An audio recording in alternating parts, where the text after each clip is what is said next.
দিয়ে পড়েছি পরীক্ষা দিতে, তোমরা তো জানো, তোমাদেরকে শেয়ার করেছিলাম। তো হলদিয়া খেয়াঘাটটা পার হচ্ছি।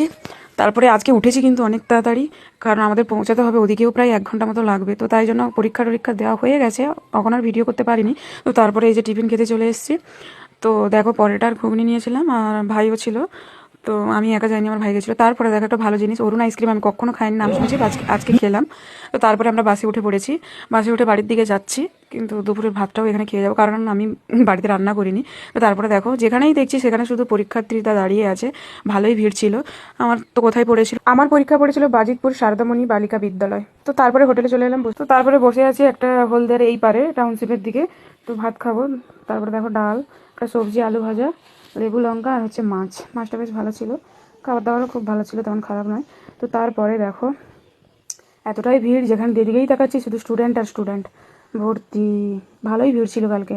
তারপর খেলাটা একটু দেরি ছিল, খেলাটা দেরি থাকার জন্য একটু ভিড় হয়ে গেছিলো। তারপরে দেখো এই মোটর সাইকেলগুলো কীভাবে নিয়ে যাচ্ছে দেখো।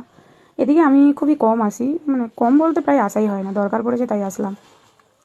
যারা প্রায় এদিক দিয়ে যাতায়াত করো তারা জানবে। তো তারপরে হ্যাঁ, আরেকটা কথা, পরীক্ষা মোটামুটি ভালোই হয়েছে, পেরেছি, কিন্তু নেগেটিভ মার্কের জন্য হয়তো যেগুলো ভুল করে ফেলেছি সেগুলো কেটে নেবে, নাহলে মোটামুটি ভালোই হয়েছে। তারপরে এই যে বাড়ি চলে এলাম পার হয়ে। তো চলো টাটা, অনেকটা জার্নি হয়ে গেছে, সবাই ভালো থেকো।